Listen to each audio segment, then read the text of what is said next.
कांग्रेसी मैंने इतना कुछ हुए काम है, मैं किसी पार्टी को समर्थन नहीं करती।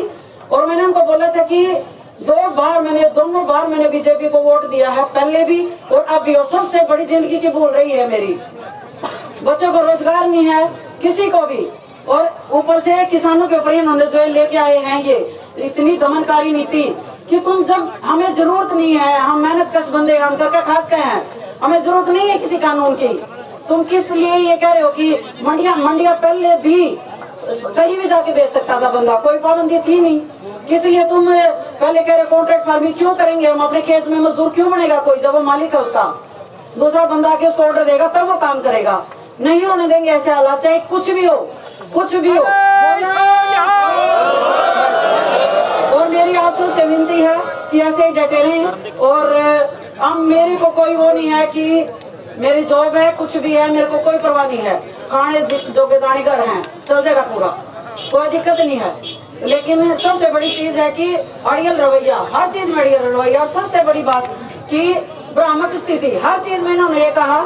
नोटबंदी हुई तब इन्होंने ये कहा कि भरमा रखे है, विपक्ष भरमा रहा है। जिस टाइम पे जीएसटी लागू करी तब कह रहे कि भरमा रहा है, अब किसानों को भरमा रहे, पीछे सीए पे भरमा रहे थे। सारी दुनिया ही पागल है, करोड़ों लोग पागल है कि किसी को भी कोई बात नहीं समझ में आ रही, सिर्फ आप लोगों को आ रही है कि तुम कुर्सी पे बैठ गए। और ये कुर्सी जो चार पौवे पे खड़ी है ना, ये इस पब्लिक की कुर्सी है, तुम लोगों की नहीं है।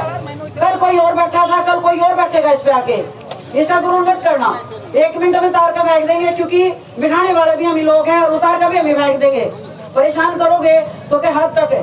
तो इंसान कुछ नहीं कर सकता, अपने लिए लड़ेगा वो, अपने हक के लिए, क्योंकि वो माटी उसकी माता है, अन्नदाता है इस देश का। हम कैसे उस चीज को छोड़ सकते हैं? तुम्हारे काले कानूनों को मान सकते हैं? और सबसे बड़ी एमएसपी, तुम ये देखो कि एक 25 रुपए का चीज का पैकेट आता है, उस पर भी एमआरपी लिखा होता है। तुम एमएसपी का लिख के दे दो, वो भी नहीं लिख के दे रहे हो। एक कंपनी को इतना वो है कि वो सब कुछ लिख सकती है, और हम 1 रुपए भी कम नहीं करा सकते। हम एमएसपी नहीं लागू दे रहे। ये कौन सा कानून है भाई? किसके लिए? कहाँ जाएंगे इतने करोड़ों? ये किसान है, ये मजदूर है। 85% आबादी इस देश की जमीन से जुड़ी हुई है। क्यों लोगों को तुम मारने पर तुल रहे हो, उनका नाश करोगे?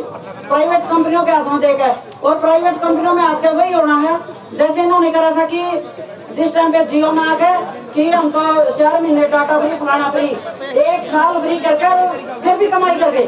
ये देखो कमाल की बात है, फिर भी मुनाफे में। और अब वही ये कर रहे हैं, मंडियां बंद हो जाएंगी। इनको पता है कि तुम 10 रुपए एक्स्ट्रा दे दोगे तो प्राइवेट भागेंगे वो कि हमने 10 रुपए।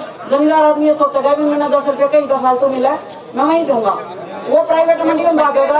हमारी सरकारी मंडियां बंद हो जाएंगी, उनका ताले लग जाएंगे। और ये लोग फिर वो अगले 2 फसलें ले लेंगे ऊंची कीमतों पर, फिर आगे क्या? आगे कुछ भी नहीं। आगे वो फिर रुआएंगे खून के आंसू। और हमारे बच्चे पहले आत्महत्या कर रहे हैं इनके उसके कारण, इतनी कर्जे बैंकों के रोड। हमारे पे 2 लाख रुपया कर्जा माफ नहीं हो सकता, और यहाँ तक हजारों करोड़ों खाखा बाज गए। कहाँ है वो लोग?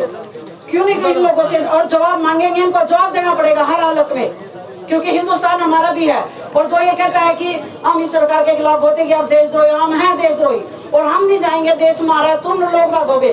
जो कहते हो कि हम पाकिस्तान जाओ, पाकिस्तान जाओ, मेरे को खुद कहा है कि तुम देशद्रोही। मैं कनाडा में थी पिछले साल, मेरी बेटी है वहाँ, मेरे को वहाँ लड़के मैसेज किया वापिस मत आना, ये देश आपका नहीं है। मैंने कहा तेरी ऐसी की तैसी, देश मेरा है, उस देश की नागरिक हूँ मैं, तो मेरे को कैसे कह रहा है कि मैं वापिस ना आऊँ? मैं वापिस आऊंगी, किसी को अधिकार नहीं है। और जो मैं देशद्रोही कहता हुआ भागे, पाकिस्तान जाए कहीं जाए, ये देश हमारा, हिंदुस्तान हमारा है।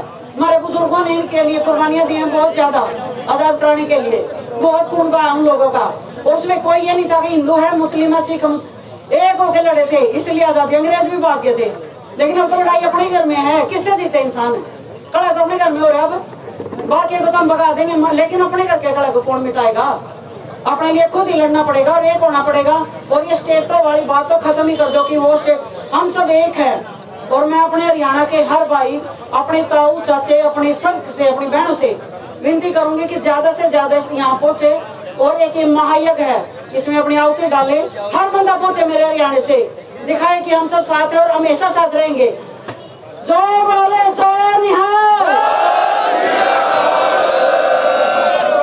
धन्यवाद परिंदा जिन्होंने